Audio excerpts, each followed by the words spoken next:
Hello friends, जैसे कि हमने अपने लेसन नंबर फर्स्ट में लास्ट क्लास में ओबेसिटी तक हमारा गोइंग ऑन था, जो टॉपिक था ना। चलो आज वहीं से फिर से इसको रीस्टार्ट करते हैं। ओबेसिटी, जिसका हिंदी मीनिंग होता है मोटापा। तो ओबेसिटी का सीधा सा मतलब है कि जो एक्स्ट्रा फैट हमारी बॉडी के अंदर हो जाती है, उसकी वजह से उस कंडीशन को बोला जाता है obesity. Okay, obesity is that condition when maximum fat is stored in the body and which gives bad effect on the body, और जिससे हमारी बॉडी पे क्या होते हैं, उसके नुकसान होते हैं। This state of health decrease the age of living, और अगर हद से ज़्यादा मोटापा हो जाता है तो उससे हमारी जो पर्टिकुलर जो लाइफ टाइम है वो कम हो जाता है। अब यहाँ पे हमारा एक छोटा सा एक पॉइंट आएगा, body mass index BMI। Exam में यहाँ से 1 मार्क्स का क्वेश्चन कैरी फॉरवर्ड हो सकता है कि what is the full form of BMI। तो आपका आंसर होगा बॉडी मास इंडेक्स। अब ये जो बॉडी मास इंडेक्स है, ये है क्या? तो देखिए, जो आपका BMI होता है वो डायरेक्टली आपका एक रेशियो होता है।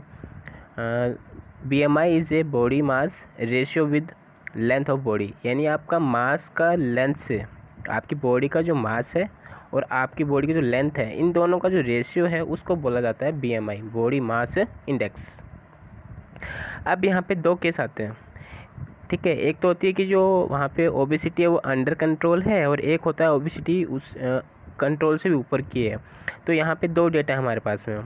When it is up to 25 kilogram per metre square, यानी जब आपकी obesity 25 kilogram per metre square से ज़्यादा हो जाता है, ठीक है, when it is up, then obesity is under control, तो वहाँ पर उसको बोला जाता है under control. And when its limit is more than 30 kilogram per metre square, यानी कहने का मतलब ये कि 25 तक अगर है तब तो वो कंट्रोल में है, लेकिन जब आपका obesity 30 kilogram per metre square से ज़्यादा हो जाता है तो उस कंडीशन को हम बोलते हैं एक्चुअल में ओबेसिटी, यानी आपका बॉडी का जो मास है और उसका लेंथ, ठीक है, जिसको हम बोलते हैं क्या, बॉडी मास इंडेक्स। अगर उसका value 25 kilogram per metre square है तो वो कंडीशन हमारी नॉर्मल है, कोई दिक्कत नहीं है, आपको ओबेसिटी अंडर कंट्रोल है।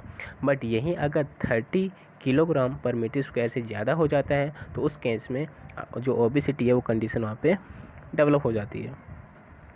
अब इसकी वजह से यहाँ पे होगा क्या, obesity is connected with many disease. अब ओबेसिटी यानी मोटापा जो, उसकी वजह से हमें बहुत सी डिजीज़ होने यानी बीमारियाँ होने के चांसेस बढ़ जाते हैं, जैसे हार्ट डिजीज़, हृदय जो है उसकी डिजीज़ हो सकती है, रोग हो सकते हैं, स्लीपिंग डिसऑर्डर, ठीक है, जो आपके सोने में तकलीफ़ होना उस तरीके से, ब्रीथिंग प्रॉब्लम, सांस लेने में तकलीफ़ होना, and many types of cancer, और बहुत से तरीके के कैंसर आपको हो सकते हैं। देयर में भी मैनी रीजन ऑफ ओबेसिटी, और वैसे मोटापा इसके अलावा भी बहुत से रीजन्स हो सकते हैं, out of which main reason is taking more calories. लेकिन उसने साफ साफ कह दिया कि ठीक है बहुत से रीजन होते हैं, लेकिन उसमें एक रीजन जो आपका खाना जो उसमें कैलोरीज का ज़्यादा हो जाना, यानी फ़ैट कुछ ज़्यादा हो जाना। तो इसलिए जितने भी आपके फूड्स में फ़ैट होता है उन चीज़ों से हमें थोड़ा सा दूर रहना चाहिए। टेकिंग फैट कंटेंट मील, ठीक है, टेकिंग फैट कंटेंट मील, यानी ऐसा खाना खाना जिसमें ज़्यादा फैट हो, वसा हो।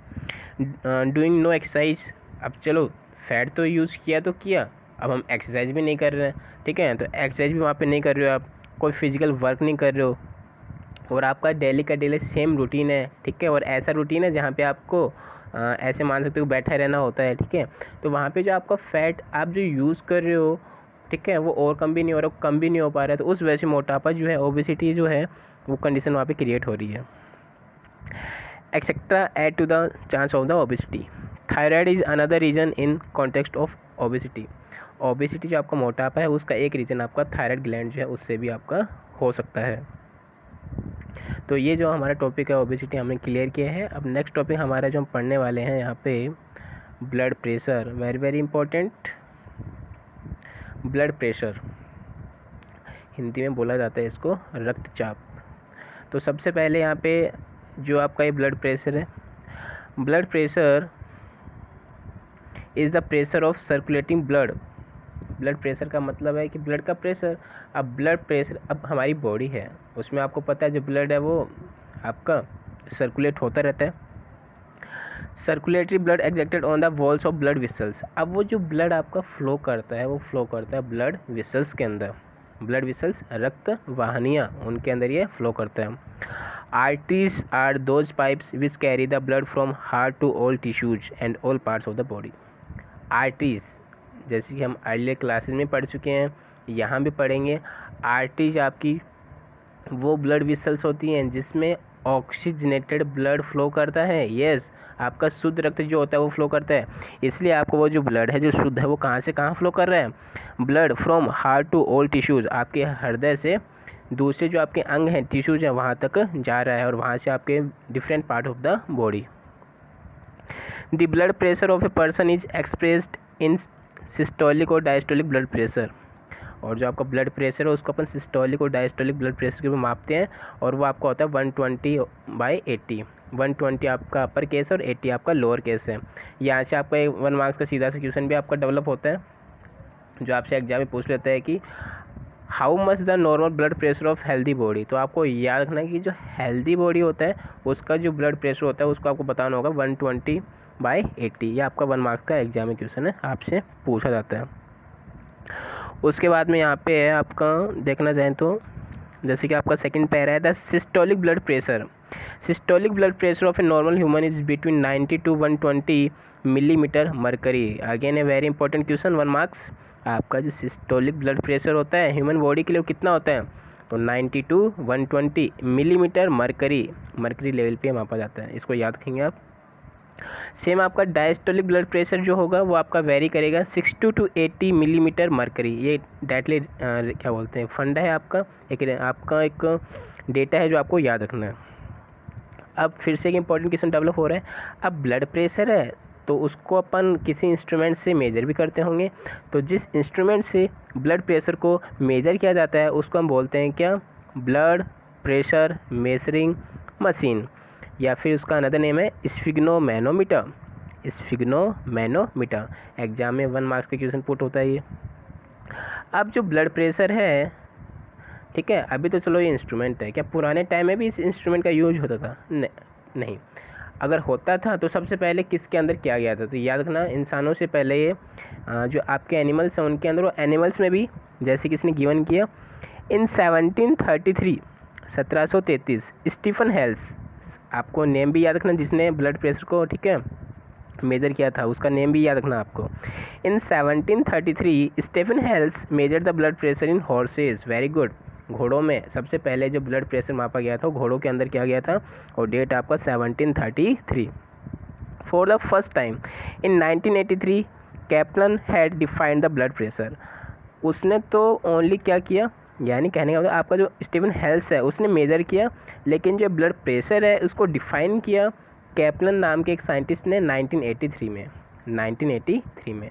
अब जो ब्लड प्रेशर होता है ये 2 टाइप का होता है, 2 तरीके का होता है।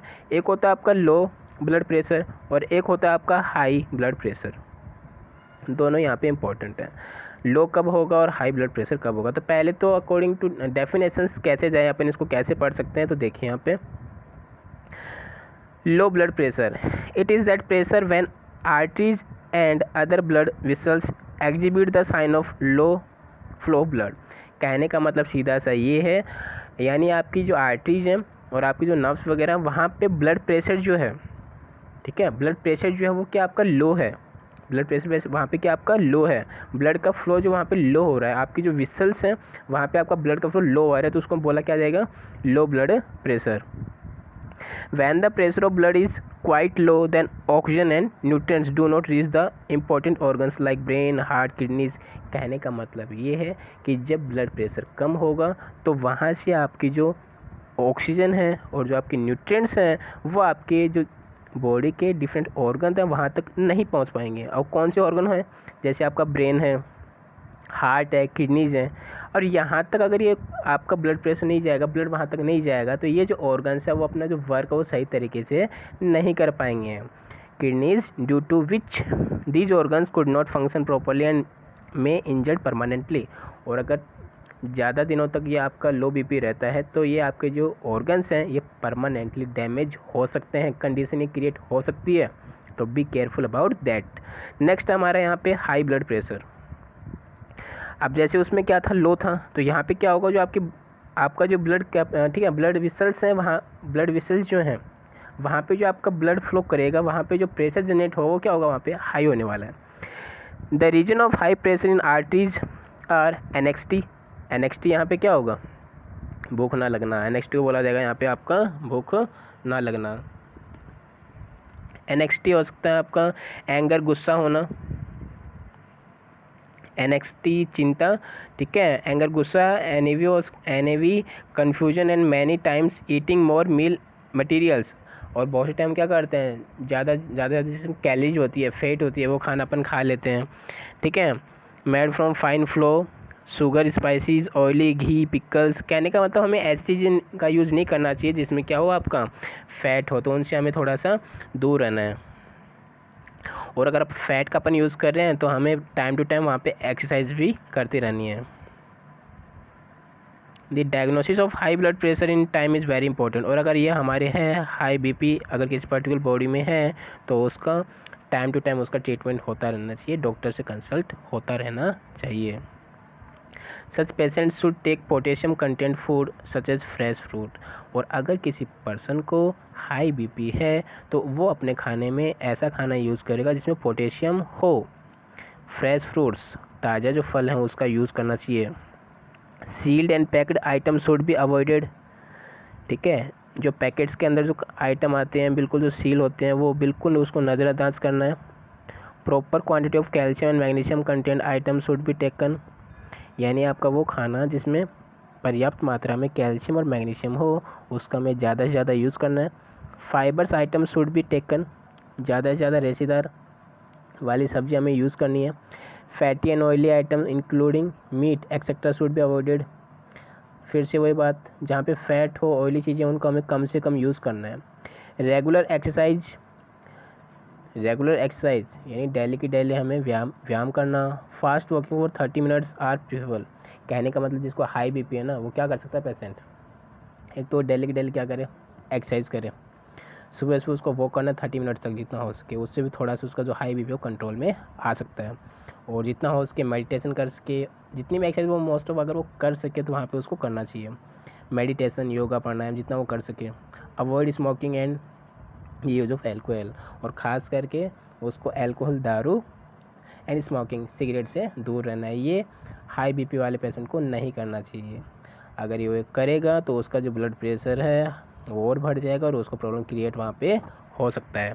उसके बाद में यहाँ पे आपके पास में टॉक्सिक सब्सटेंस है, नशीले पदार्थ। अब टॉक्सिक सब्सटेंसेस नेम से ही है तो यहाँ पे खूब सारे हो सकते हैं, जैसे कि गुटखा हो सकता है, टोबैको हो सकता है, एल्कोहल हो सकता है। तो ये सारे की सारी चीज़ें जो आपके नशीले होते हैं इनका वैसे देखा जाए तो हमें डेली लाइफ में यूज़ करना ही नहीं चाहिए। फिर भी चलो कोई पर्टिकुलर पर्सन इसको कर रहा है तो एटलीस्ट उसकी हैबिट आप ना बनाएं तो हमारे लिए अच्छा होगा। क्योंकि मान लो ना, फॉर एग्जांपल बात करते हैं, कोई अल्कोहल यूज़ करता है, अब डे बाय डे अगर रेगुलर कर रहा है तो उसमें क्या होता है, उसकी जो सोशल इमेज है वो भी ख़राब हो रही है, इकोनॉमिक कंडीशन उसकी ख़राब हो रही है, ठीक है। समाज में उसका क्या नाम रह जाएगा। पीने के बाद हमें पता है अपना होश ही नहीं रहता कहाँ हम हैं। तो एटलीस्ट ऐसा काम हमें नहीं करना चाहिए।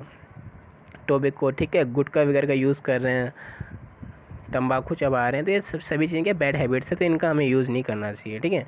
तो अब थोड़ा थोड़ा इनके बारे में हम पढ़ लेते हैं, ठीक है। तो सबसे पहले ये बात करते हैं, गुटखे की बात कर लेते हैं, ठीक है। तो gutkha is prepared from pieces of betel, kattha, lime. अब ये बता रहे बेसिकली गुटखा किस किस से बना होता है। तो उसमें हमें पता है कि उसमें पीसेस ऑफ बिटल्स, सुपारी के टुकड़े, कत्था, लाइम, चूना, सिंथेटिक फ्रेगनेंस यानी पर्टिकुलर एक सुगंध होती है, वेरी थिन मेटल फॉइल्स, ठीक है। आपके जो मेटल्स हैं उनके कुछ टुकड़े हो सकते हैं, वर्क हो सकते हैं उनके। In some gutkha small quantity of tobacco is powered. और कुछ गुटखे उसमें ऐसे भी होते हैं जिनमें कुछ अमाउंट में टोबैको यानी तंबाकू वगैरह मिला देते हैं। Due to the spread of pouch culture gutkha, और आजकल तो मार्केट में आपको पता है ये गुटखे वगैरह बिल्कुल पाउच का मतलब पाउच में आते हैं ना, उस तरीके से हर शहर में ठीक है हर गांव में मिल ही जाते हैं। तो ऐसा वहाँ पे नहीं होना चाहिए, इन पे है ना स्ट्रिक्टली बैन होना चाहिए गवर्नमेंट से। Now women and children are also using it openly. आजकल महिलाएं और बच्चे भी इसका यूज ओपनली बिल्कुल फ्रीली कर रहे हैं, तो ऐसा नहीं करना चाहिए हमें। Use of gutkha is not only economically harmful but for the health as well as.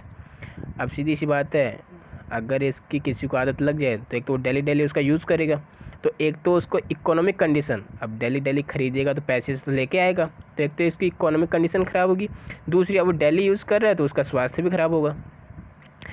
अब जो इसका डेली यूज़ करता है, रेगुलर उसका यूज़ कर रहा है, तो वहाँ पे उस पर हेल्थ पे क्या क्या इफेक्ट होने वाला देखना। अब दी मसल्स ऑफ जो बिकम रिजिड, जो आपको देखा होगा जो गुटखा डेली यूज़ करता है ना, उसके जो जबड़ा होता है तरीके से खुलता नहीं है, ठीक है। दी मसल्स ऑफ जो बिकम रिजिड, उसकी जो जबड़े की जो मसल्स मांसपेशियाँ वो रिजिड टाइट हो जाती हैं। दी जो डज नॉट ओपन प्रॉपरली, उसका जबड़ा तरीके से खुलता नहीं है। It occurs due to submucous fibrosis disease, अब ये जो जबड़ा वगैरह उसका खुल नहीं रहा है, गुटखे का यूज़ कर रहा है, तो इसका मतलब उसको डिजीज हो गई, एक बीमारी हो गई है, उस बीमारी का नाम है आपका सबम्यूकस फाइब्रोसिस डिजीज़, याद रखना। Many of the synthetic materials are suspectable to be carcinogenic causing cancer. तो बेसिकली हमें याद क्या रखना है, गुटखा जो एक थोड़ा सा इसके बारे में हमें स्टार्टिंग में देख लेना है कि कितनी चीज़ों से मिलकर बना है, और वहाँ पे ये हमारे लिए किसी भी तरीके से सही नहीं है, और ज़्यादा जिसका जो यूज़ करते हैं वहाँ पे सबम्यूकस फाइब्रोसिस नाम की डिजीज़ यहाँ पे होने के चांसेस बढ़ जाते हैं। एग्जाम में पूछ लेता है कि what do mean by submucous fibrosis, तो आपको बताना होगा ये डिजीज़ होता है, और ये डिजीज़ कब हो रहा है, जब अपन पर्टिकुलर डेली जो गुटखा है उसका यूज़ कर रहे हैं। Thank you students, next class में अपन इसके आगे के जो टॉपिक्स हैं उसको क्लियर करेंगे। इफ़ एनी डाउट तो आप मुझे डायरेक्टली मेरे व्हाट्सएप नंबर पे ठीक है कांटेक्ट कर सकते हो, और अदरवाइज़ यहाँ पे आप कमेंट छोड़ सकते हैं। Thank you.